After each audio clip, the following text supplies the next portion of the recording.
What's going on, everyone? It's time for another horror film review. Today we're going to talk about Mandy. It was released September 14th, 2018. It stars Nicolas Cage, and it was directed by Panos Cosmatos, who did films like Beyond the Black Rainbow, Flesh of the Gods, and Rewind This. This had a budget of $6 million. Now, Mandy is sort of like an arts house sort of style horror film.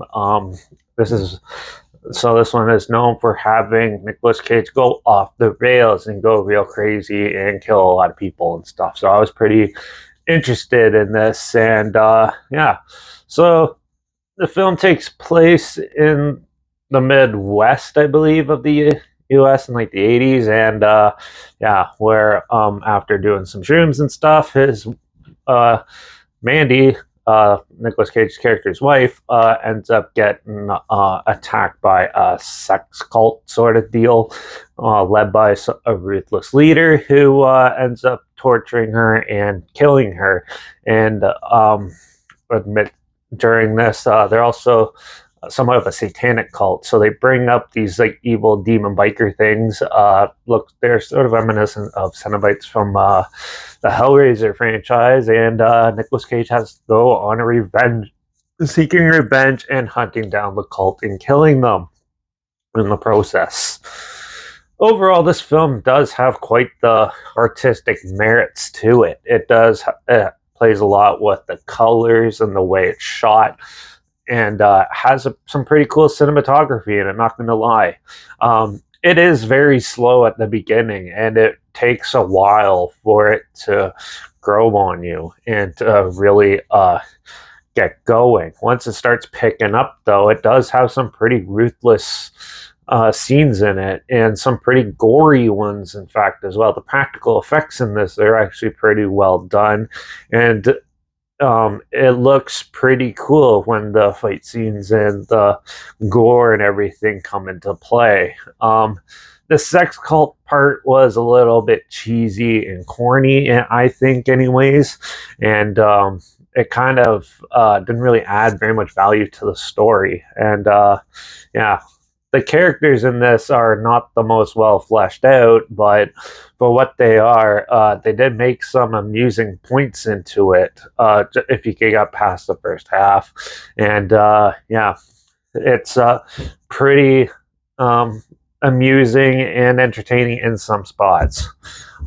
If you don't like the characters in this movie's going to be a drag, and a long drag. This is a 2-hour movie, and it's either going to work for you or it's not. And with me, it kind of did, kind of didn't, though. I was kind of on the fence with this one. And that I did like the practical effects, and the cinematography was pretty good. The acting's not too bad in it as well. It's just the characters were just not that interesting for most of it. And you don't really feel it for it. Also, I was pretty disappointed in people were saying that this is like Nicolas Cage going off the rails, and it was way more tame than I was expecting. Like, if you guys think this is brutal, boy, do I have other movies to show you, because this is way different than I was expecting it to be. And to be quite honest, I was expecting a way more visceral aggression from Nicolas Cage's character, and I was kind of disappointed in that, but also I understand where it's coming from. It's him like dealing with the grief of his wife and trying to let out the anger at the same time. So they kind of have a balance that they have to try to do. But still, overall, this film was interesting. It has a unique sort of look to it, and it's something of its own. And which is cool, and it's very creative in certain aspects, but the story is a little bland, and the characters are pretty dull. But for the most part, I still thought it was an okay movie. And I'm going to give this film a 2.5 out of 5. It was all right, but it could have been a lot better. But for what we got, it's not too bad. It's a good little popcorn flick, and it was interesting watching a film where the title card comes in the middle of the movie, not at the very beginning. And but if you want to check it out, Mandy is on Netflix right now, so you can check it out there. And also, like always, I'll link the trailer down below, so you can check that out if it sounds interesting to you and you want to see what I'm talking about. That's linked down below. Also, make sure Make sure you check out my Instagram. That's linked down below. That's where I post clips of films I'm going to review in the future. All my stories. You put the film title in there and some history thing in there as well. And my Letterbox down below, Derek P Reviews. That's where I post before starting or after watching the films.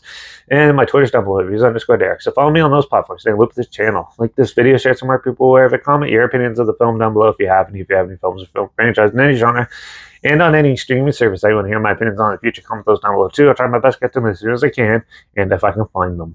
Make sure you subscribe. Hope you find some weird, obscure, and odd they probably never thought of checking out together. And also so you hear my opinions on popular films that come out, classic films, and reviews on other things as well.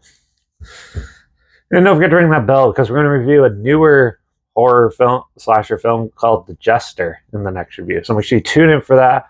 Watch out for all those crazy sex cults taking your loved ones and killing them. And I guess I'll see you all in the next one. So until then, cheers.